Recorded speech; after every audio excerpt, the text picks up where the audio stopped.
자, 이번 시간에는 자바스크립트의 문법, syntax를 좀 살펴보도록 하겠습니다.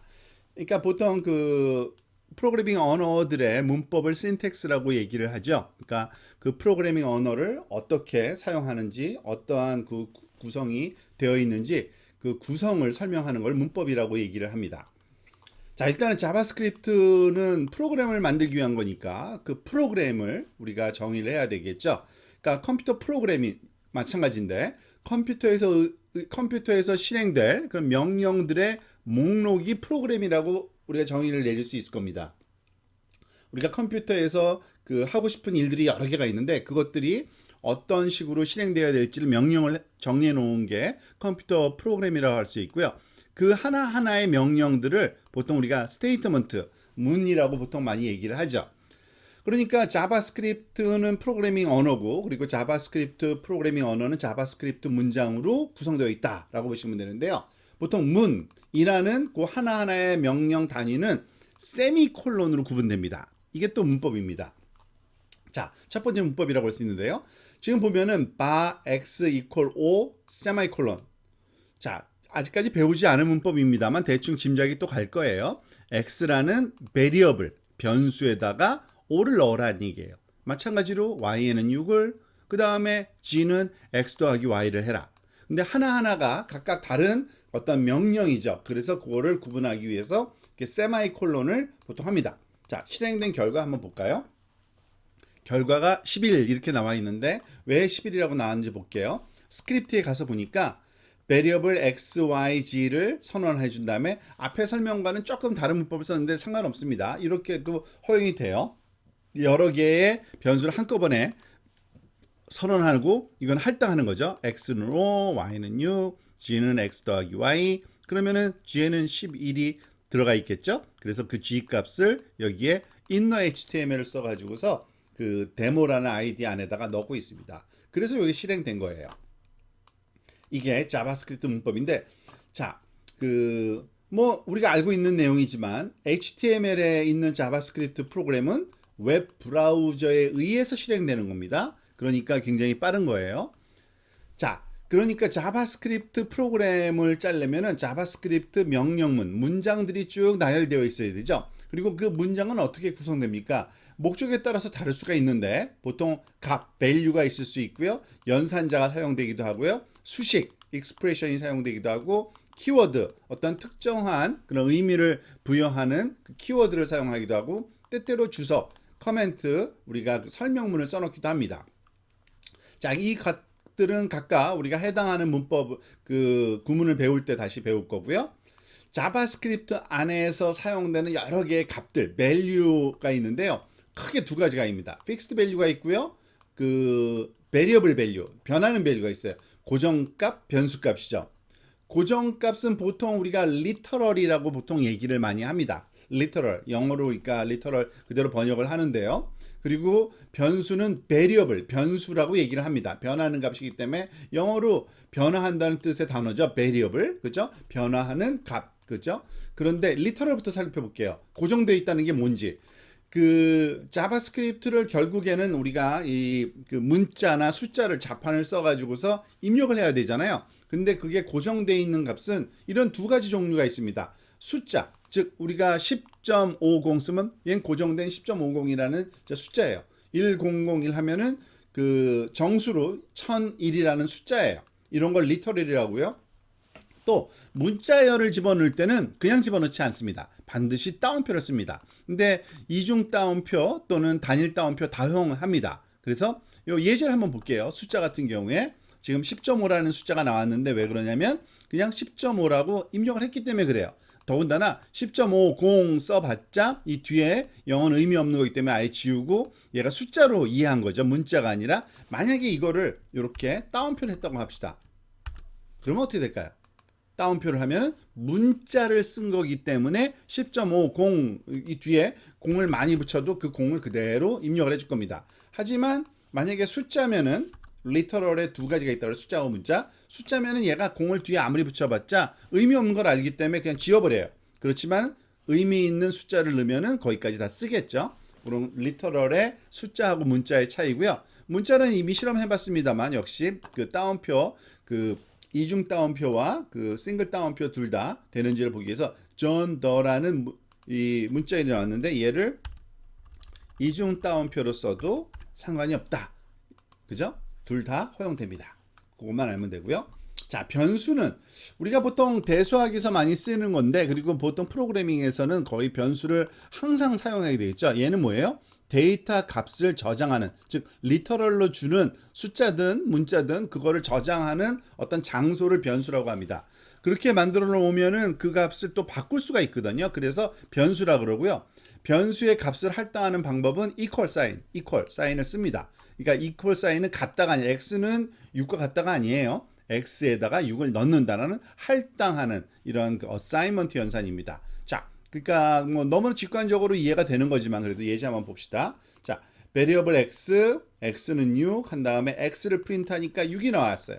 그 얘기는 뭐냐면 x를 333 하면은 333으로 바뀌겠죠? 그죠? 왜냐하면 이 x가 변수니까 그 변수 쓰는 방법에 대해서 잠깐 설명된 거고요. 우리가 또 연산자를 많이 배워볼 건데 그 기본적인 연산자 몇 개만 한번 볼까요? equal은 할당 연산자입니다. 앞에서 설명한 것처럼 assignment operator라고 그래서 x는 5 하면은 x에다가 5를 할당 넣으라는 뜻이에요. 그리고 y는 6 이것도 마찬가지겠죠.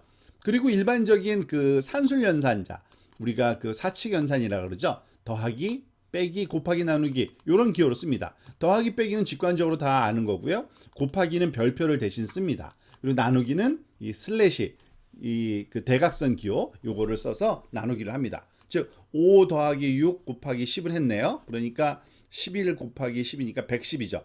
지금 5 더하기 6 곱하기 10 이렇게 연산이 실행돼서 110이 나온 걸 알 수 있습니다. 그런 연산이 가능하다는 거고요. 그리고 그 키워드도 우리가 이해를 해야 됩니다. 즉 자바스크립트 안에서 프로그래밍 자체가 이해하는 몇 가지 단어들이 있어요. 그걸 키워드라고 그러고요. 그것은 그 단어가 약속된 그런 내용이 있기 때문에 어떤 구분된 행동을 수행하는 데 사용된다고 보시면 됩니다. 예를 들어서 베리어블의 약자로 바라는 그 키워드를 만든 건데 그 세 문자를 따서 이거는 베리어블 변수를 만들라라고 하는 명령어입니다. x는 5 더하기 하면은 이게 x가 만들어져야 되니까 바라는 거 씁니다. 근데 사실은 생략을 해도 되긴 되는데 어쨌든 그 목적으로 만들어진 키워드가 요 바예요. 그죠? 그렇게 알고 계시면 되고요. 주석 모든 프로그래밍은 그 설명이 좀 필요한 경우가 있습니다. 그래서 그 실행되는 건 아니고 그냥 그 프로그램이 어떤 목적으로 쓰여졌다라는 또는 이 변수가 뭐라는 설명이 좀 필요한 경우가 있는데 그때 쓰는 특수 기호입니다. 주석문. 이때 쓰는 게 이 그 두 가지가 있어요. 더블 슬래시를 써도 되고요. 그 슬래시 별표 슬래시. 요거는 더블 슬래시를 쓰면은 더블 슬래시 뒤에 오는 모든 것이 그 라인에서만 한 줄에서만 주석으로 되고요. 그러니까 앞에 쓰면은 얘부터 다 주석이 되는 거죠.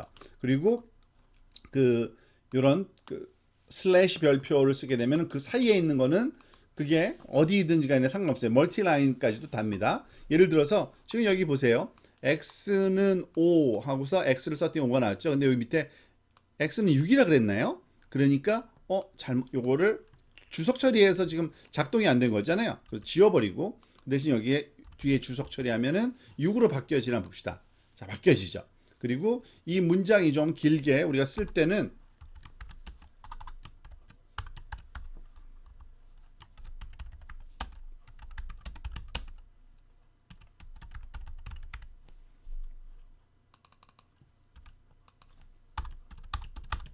즉 문장이 굉장히 길게 우리가 쓸 때는 이렇게 그 별표를 포함한 슬래시 별표 그리고 별표 슬래시 이것이 길어도 되고 짧을 때도 또 허용이 됩니다. 예를 들어서 문장 그 앞과 뒤에다가 우리가 이렇게 여기다가 짧게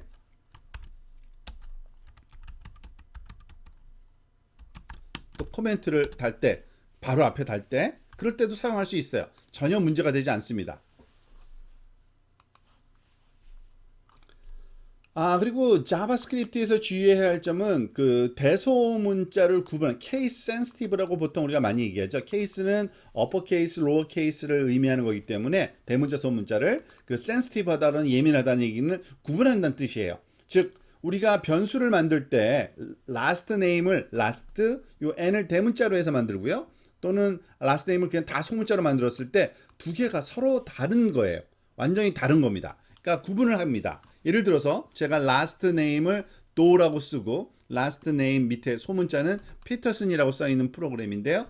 last name 여기 큰 대문자를 썼더니 도우가 나왔죠. 만약에 제가 요거를 소문자로 바꾸면 어떻게 될까요? 피터슨이 나오겠죠. 얘네 둘은 서로 다른 겁니다. 그러니까 대소문자를 구분한다는 사실을 정확히 알고 있어야 됩니다. 즉 variable 쓸 때 바라고 쓰면 안 돼요. 이렇게 소문자로만 써야지만 키워드로 됩니다. 자, 이거는 스타일과 관련된 건데 조금 중요한 거기 때문에 우리가 또 알고 넘어가면 좋습니다. camel case로 우리가 이름을 짓는 게 좋습니다. 변수명을 지을 때 무슨 말이냐면 이미 document get element by id라는 그런 내용을 앞에서 여러 번 우리가 쓴 적이 있는데요. 여긴 예제가 없던가요? 있네요. 자, 우리가 document.get element by id 괄호 열고 닫고 할 때 제가 get element by id라고 왜 읽었을까요? 이것을 단어들이 연결되어 있다는 걸 저는 알고 있는 거죠. 여러분들도 근데 동의를 할 거예요. 근데 그걸 어떻게 우리가 인식했습니까? get 다음에 element가 나올 때 대문자로 썼죠. by도 대문자로 썼죠.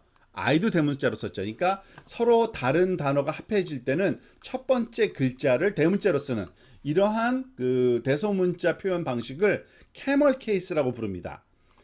사실은 그 프로그램을 짜다 보면 그 프로그램 그 변수명을 그 설명하기 위해서 단어 여러 개를 붙여 놓거든요. 근데 붙일 때 어떤 방법이 있을까요? 뭐 하이픈을 쓴다든지, 그죠? 또는 이렇게 밑줄 그 언더스코어 그 기호를 쓴다든지, 또는 camel case를 씁니다. 그죠? camel case라는 건 다 붙여놓고 이 대문자로만 하는 거죠. 근데 camel case의 첫 글자를 대문자로 하기도 하고 소문자로 하기도 하거든요. 보통 자바스크립트에서 쓰는 그 가장 많이 활용되는 그리고 또 accept 되고 있는 그런 스타일이 이거예요. camel case인데 첫 글자는 소문자로 하는. 그러니까 first name, last name, mastercard, intercity 이렇게 되는 겁니다. 주의할 점 하나. 요 기호는 절대 쓰면 안 됩니다. 하이픈. 왜냐하면 자바스크립트에서는 이걸 허용하네요. 그러니까 변수명으로. 얘는 뺄셈이라는 기호로 할당되어 있기 때문에 아마 여러분 실험을 해보십시오. 만약에 여기다가 밑줄 긋는 건 허용되지만 last hyphen name 하면은 그냥 에러가 뜹니다.